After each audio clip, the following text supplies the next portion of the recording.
Weekend సెలవు దినం కావడంతో ఇక ఆదివారం పెద్ద ఎత్తున పర్యాటకులు పాపికొండల విహారయాత్రకు చేరుకున్నారు.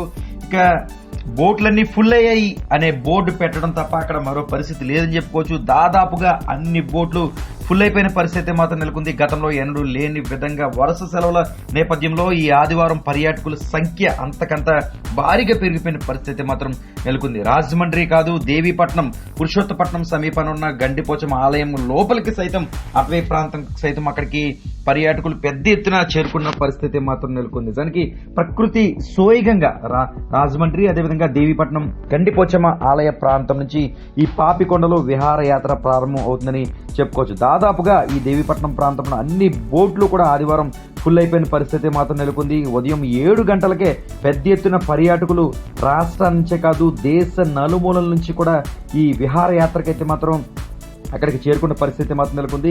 దీంతో విషయం తెలుసుకున్న అధికార యంత్రాంగం అంతా కూడా అక్కడికి చేరుకుంది. ముఖ్యంగా ఎలాంటి సమస్యలు తలెత్తకుండా ముఖ్యంగా ఎలాంటి జాగ్రత్తలు తీసుకుంటున్నారు షిప్ నిర్వాహకులు. ఎందుకంటే ఇక్కడ షిప్లు అనేవి దాదాపుగా ప్రైవేటువే ఎక్కువగా ఉంటాయి కాబట్టి లైఫ్ జాకెట్లు వేసుకుంటున్నారా లేదా, ఏ విధమైన జాగ్రత్తలు చెబుతున్నారు, ఇలాంటి క్షుణ్ణంగా కూడా పరిశీలించిన పరిస్థితి. అసలే అందమైన గోదావరి నిండా షిప్పులు కనిపించడంతో ఒక రకమైన చక్కని ఆహ్లాదకరమైన వాతావరణం గోదావరిలో నిండు కొండల ఈ ఆదివారం కనిపించిందని చెప్పుకోవచ్చు. దాదాపు షిప్పులన్నీ ఒకేసారి ప్రయాణమయ్యాయి.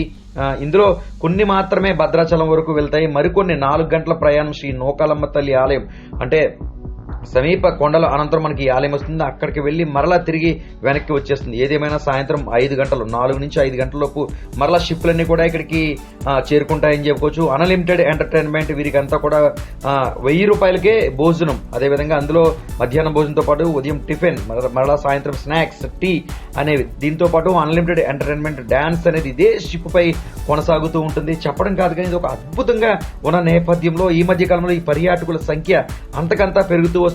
దీంతో ఈ ఆదివారం ఇక షిప్లేమీ ఖాళీ లేని పరిస్థితి నెలకొంది. ఉదయం 8 గంటలకే దాదాపుగా పాపికొండలో విహార యాత్ర షిప్లన్నీ కూడా ఫుల్ అయిన పరిస్థితి నెలకొంది. దీంతో కొంతమంది వెనదిరుగుతున్న పరిస్థితులు కూడా నెలకొన్నాయి. దూరం నుంచి ఒకవేళ వస్తే ఇక్కడ పరిస్థితి తెలుసుకుని రావడం మంచిదని చెప్పుకోవచ్చు. ఎందుకంటే దాదాపు అన్ని బోట్లు కూడా హౌస్ఫుల్ అయిన పరిస్థితి మాత్రం నెలకొంది. రమణీయంగా గోదావరిపై ఈ బోట్ల ప్రయాణం అయితే మాత్రం అద్భుతంగా కొనసాగుతుందని చెప్పుకోవచ్చు.